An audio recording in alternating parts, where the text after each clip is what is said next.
Yan guys, pinapakwa ko siya ng lupa para sa itatanim niyang rambutan. Hindi. Sige, konti-konti lang. Konti lang. Dandahan. Sige. So guys, ipakita ko sa inyo yung pagtanim ng aking anak ng rambutan. August pa to guys na video na to. Yan, kumuha siya ng mga lupa at ilagay niya sa mga plastic bottle at saka plastic na lalagyan kasi magtatanim siya ng rambutan guys. At ito na guys, yung mga buto ng rambutan. Yung iba nakatanim na siya guys. Ito lang yung para sa video na ito. Pinapakita namin kung paano siya magtanim.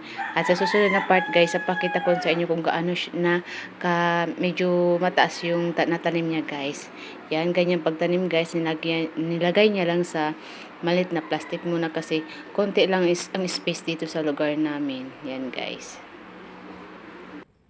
At ito na guys yung gaano siya kalaki after 1 week sobra yung pagtanim niya ng rambutan. Yung iba may daon na, yung iba tumutubo pa lang guys.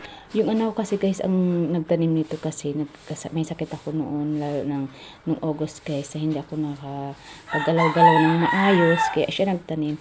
Ito guys yung 1 month na siya. Ito yung dahon, may dahon na siya na tinanim niya. Yung iba kasi wala pang dahon kasi mga late na silang naitanim ng anak ko. Yung mga malalaki ng dahon ay 1 month na guys siya. Yan. Yan, mga 4, 5 or 6 ang mga dahon nila. Kaya matagal na siya.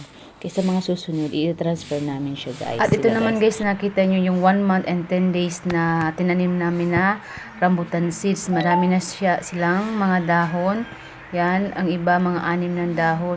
Yung ibang maliit guys, late lang yung pagtanim niyan, kaya late din yung pag-grow nila guys.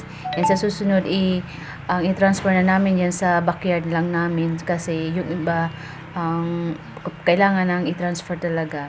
Yung iba kung gustong may bumili, pabibili namin guys ang tanim na to na rambutan kasi yung iba karamihan dito wala masyadong tanim na rambutan. Dito sa lugar namin, kami lang ata ang yung mother-in-law ko lang ang may tanim na rambutan. Kaya padamihin namin ito guys para kung sino man gustong bumili, may pabibili kami mga tanim. Kasi namang post ako nito, marami akong kakilala na hingi daw sila ng seeds nito at yung iba naman gusto siguro bumili kaya paparamihin namin ang pagtanim nito guys.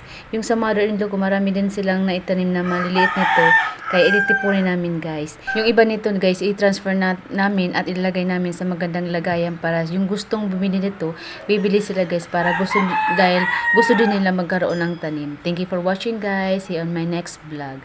God bless us all.